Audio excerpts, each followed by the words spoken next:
முக்கிய செய்தியாக பார்த்துக் கொண்டிருக்கிறோம். மேற்கு வங்கத்தில் ரயில்கள் மோதிய விபத்தில் 5 பேர் பலியாகி இருப்பதாகவும் 20க்கும் மேற்பட்டோர் படுகாயமடைந்திருப்பதாகவும் தகவல் வெளியாகி இருக்கிறது.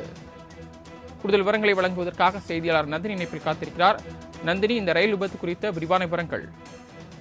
வணக்கம். மேற்கு வங்கத்தில் ரயில்கள் மோதி ஏற்பட்ட விபத்தில் 5 பேர் உயிரிழந்திருப்பதாகவும் 20க்கும் மேற்பட்டோர் படுகாயம் அடைந்திருப்பதாகவும் தற்போது அண்மை தகவல் வெளியாகி இருக்கிறது.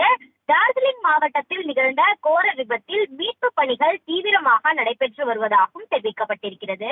குறிப்பாக ரயில்கள் மோதிக்கொண்ட இடத்தில் தேசிய பேரிடர் மீட்பு படையினர் மீட்பு பணியில் ஈடுபடுத்தியுள்ளனர் என மத்திய அமைச்சர் அஸ்வின் வைஷ்ணவ் தெரிவித்திருக்கிறார். விபத்தில் காயமடைந்தவர்கள் மருத்துவமனையில் அனுமதிக்கப்பட்டிருப்பதாகவும் மத்திய அமைச்சர் தரப்பில் தகவல் என்பது வெளியாகி இருக்கிறது. ரயில் விபத்து தொடர்பாக உதவி எண்களும் அறிவிக்கப்பட்டிருக்கிறது. குறிப்பாக பார்த்தோம் என்றால் மேற்கு வங்க மாநிலம் டார்ஜிலிங் மாவட்டம் பனிஸ்தேவா பகுதியில் நின்று கொண்டிருந்த சீல்டா செல்லும் கஞ்சன்ஜங்கா விரைவு ரயில் மீது சரக்கு ரயில் மோதி விபத்துக்குள்ளானது. மேற்கு வங்க மாநிலத்தில் ஏற்பட்ட இந்த விபத்தின் காரணமாக தொடர்ச்சியாக அங்கு மீட்பு பணிகள் என்பது தீவிரமாக நடைபெற்று வருகிறது.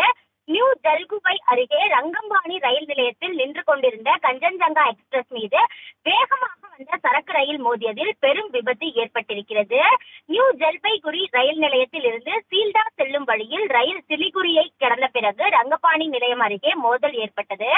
இந்த விபத்தில் 3 பின்புற பெட்டிகள் கடுமையாக சேதமடைந்திருக்கின்றன.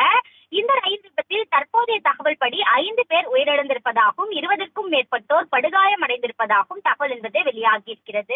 அது மட்டுமல்லாமல் ரங்கம்பாணி மற்றும் நிஜ்பரி நிலையங்களுக்கு இடையே இந்த சம்பவம் நடந்ததாக ரயில்வே அதிகாரிகள் உறுதி செய்திருக்கிறார்கள்.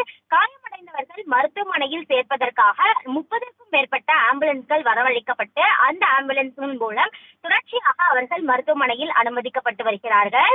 இந்த நிலையில்தான் தற்போது ரயில் விபத்து தொடர்பாக தேசிய பேரிடர் மீட்பு படையினர் தொடர்ச்சியாக மீட்பு பணியில் ஈடுபட்டு வருவதாகவும் ரயில் விபத்து தொடர்பான உதவி எண்கள் அறிவிக்கப்பட்டிருக்கிறது. 131174 உள்ளிட்ட உதவி எண்கள் அறிவிக்கப்பட்டிருக்கக்கூடிய நிலையில் தற்போதைய நிலவரத்தை பொறுத்தவரையில் 5 பேர் உயிரிழந்திருப்பதாகவும் 20க்கும் மேற்பட்டோர் படுகாயமடைந்திருப்பதாகவும் தொடர்ச்சியாக மீட்பு பணிகள் நடைபெற்று வரக்கூடிய நிலையில் உயிரிழப்புகளின் எண்ணிக்கை என்பது மேலும் அதிகரிக்க வாய்ப்பிருப்பதாகவும் தற்போது தகவல் வெளியாகியுள்ளது குறிப்பிடத்தக்கது.